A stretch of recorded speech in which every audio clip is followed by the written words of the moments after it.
All right, we're switching it up. I'm at Universal today and I want to test the Galaxy S23 Ultra versus the iPhone 15 Pro Max.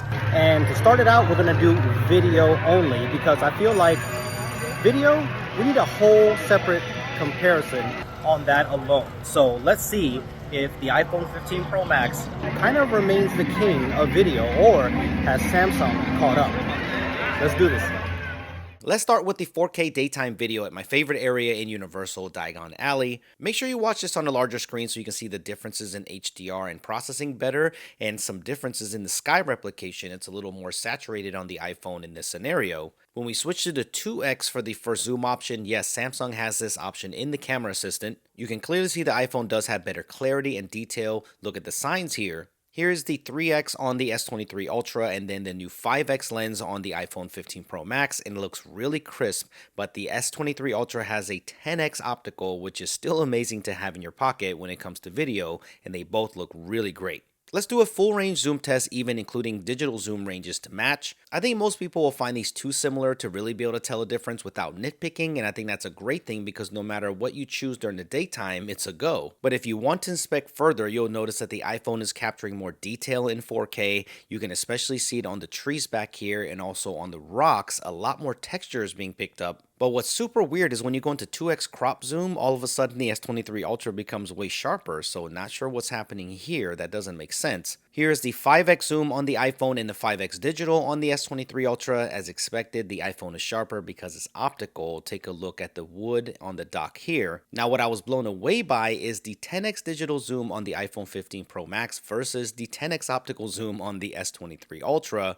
While definitely warmer in saturation and color tone on the iPhone, look at how much detail is being picked up, and I did not expect this at all. The iPhone 15 Pro Max does have some more noise, but it's not bad. At the 15 times max digital zoom on the iPhone, you can see that noise more clearly, so you can definitely see it. But for digital zoom, this is pretty impressive. But if you need more zoom at 20x, the S23 Ultra will be for you. When it comes to detail though, the Samsung Galaxy S23 Ultra does have the ability to shoot in 8K 30 frames per second, which is awesome. So you can definitely step up the level of clarity and detail with a lot more resolution. You do lose the useful zoom options in this mode, but as you can see, the level of detail is really impressive in 8K. So while it might not be practical for all cases, it is super powerful. It does depend on the scenario though, and sometimes the exposure and processing can be a tad over sharpened, as you can see here, punched in heavily. The clarity is incredible on 8K, but for 4K video, the iPhone does really well here in comparison, so let me know what you think about that.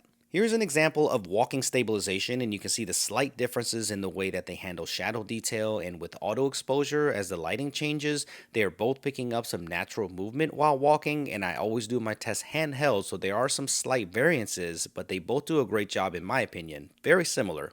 This test is something I wanted to add, and that's the difference from going from a bright scenario into a dark one and how the camera adjusts shutter speed and frame rate to compensate.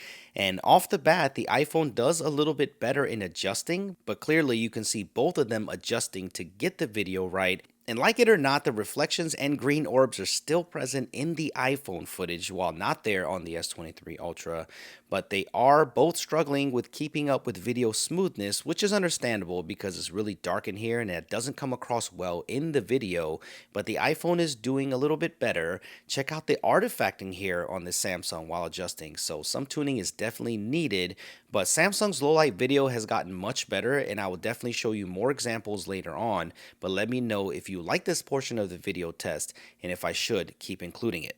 Cinematic video versus portrait mode video. I still think that the iPhone has the better outcome in this scenario. They both look wildly close and they both shoot 4K, which is really useful. Now they do both process HDR differently, as you can see here in the background, but I think the blur or background bokeh effect is more natural on the iPhone. There is more of a gradual roll off, but let me know which one that you like better in the comment section below. The stabilization and smoothness is better on the iPhone here in this scenario. Right before Halloween Horror Nights kicked off, the contrast, the colors, the exposure, it really hit on the iPhone 15 Pro Max. So if you use this video feature a lot, I think you'll be happier with the iPhone.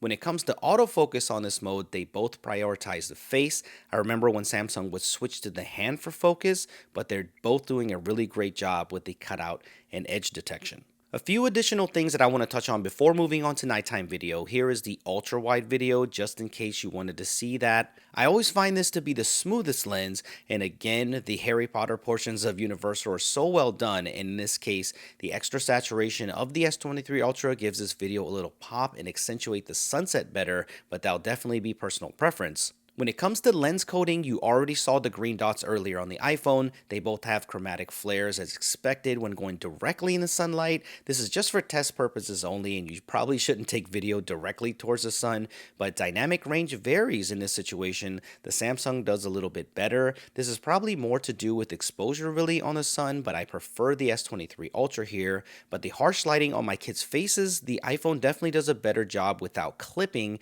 The golden hour is definitely a little too accentuated though on the iPhone, but I think it looks better. Here's a 4K 60 frames per second clip and a 30 frames per second timeline for effective slow motion, but I wanted to include this clip to show you the smoothness of both of these in 4K 60. I know a lot of you shoot in this mode, so during the day this is getting really close, but let's get to the nighttime or low light video to see if there's a clear difference.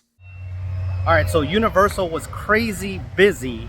There was like a prom going on and some other stuff, so we hopped over to Magic Kingdom to finish out the night video portion. So let's see which one is better in low light. Wow, the colors on the Galaxy though, looking kind of wild. Low light video has mostly been a problem for Samsung flagships, and they've been working on it. And while walking into Magic Kingdom, you can see that there are two clearly different approaches. And believe it or not, the Samsung is more color accurate because the lighting is very warm at night there. And while the iPhone's color isn't accurate in this scenario, I can see people liking this more because it's definitely accentuating the red tones too much on the Samsung. It's almost off-putting watching this back, so let me know what you think about this one. Walking into the darker shortcut area of Magic Kingdom because fireworks are about to go off shows that the S23 Ultra still has noisier video, but I think they chose that approach to keep the video sharper, but looking at the foreground, the iPhone's video has better overall balance. In a more mixed lighting scenario, this shows how far Samsung has gone in nighttime video. Years ago, this would have been unusable, but the sharpness on the trees and the sign really show through. Again, this is because it's allowing a noisier image, so it all depends if you don't mind that. If you correct this in an editor and bring down the highlights, the noise is something that you can't get rid of easily, so pro video shooters might prefer the iPhone more if they're looking for cleaner footage.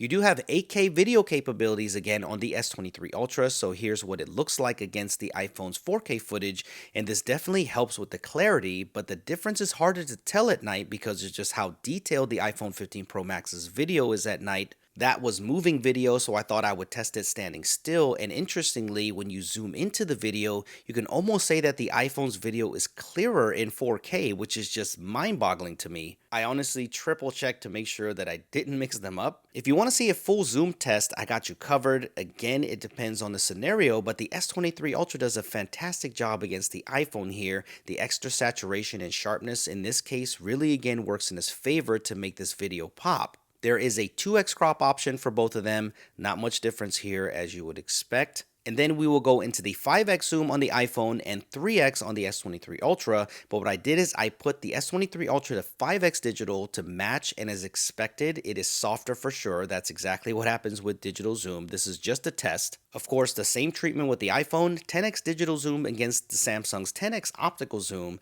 and while it does have more details, the iPhone's digital zoom is impressive. It did much better than I thought, so are you surprised by this? I definitely was. And here, the maximum video zooms for each, 15 on the iPhone and 20 on the S23 Ultra. Also gives you a better look at the stabilization handheld. Looks like the iPhone's newer sensor shift stabilization is working here. But the best way to test stabilization is on a ride, right? So here we are coming up on Barnstormer, and you can see the noise level more clearly on the S23 Ultra, so I'm hoping for them to address this further in future software updates. The fireworks were going off at the same time, so this was a perfect time to be on the ride. This is a short and faster ride, so this is a perfect test, and wow, while the video is definitely rocky at some points, I was surprised just how good both of these were. I know this is more of a kid's coaster, but this thing does throw you around a little bit, and let me know which one that you think did better. It's amazing that video like this is even usable coming from a smartphone in the dark, so I'm looking forward to what we get in the years to come. I did another stabilization test and the Speedway car goes pretty slow, but when you don't steer it, it pretty much throws you from side to side, so I thought I would test out how these cameras handle that side to side impact. During the test, I did notice banding in the sky on the iPhone, and I can confirm that with some other footage that this is present, so I would love for Apple to fix this in a software update. Here's an example of it on still footage. It doesn't happen all the time, so I know it's definitely a software thing, so it can be fixed. Or it could go away with HDR footage, so I have to test that. But when it comes to overall nighttime video and consistency across the board, I think the iPhone still has an advantage.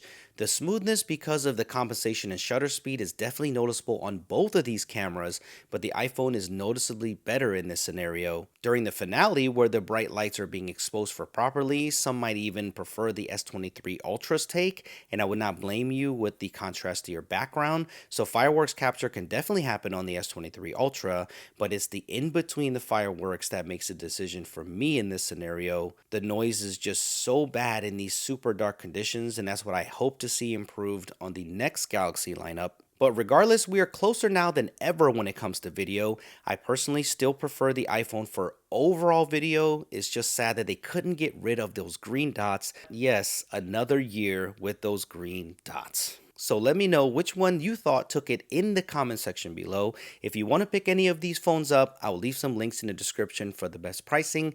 Subscribe for more camera comparisons just like this, and I will see you in the next one.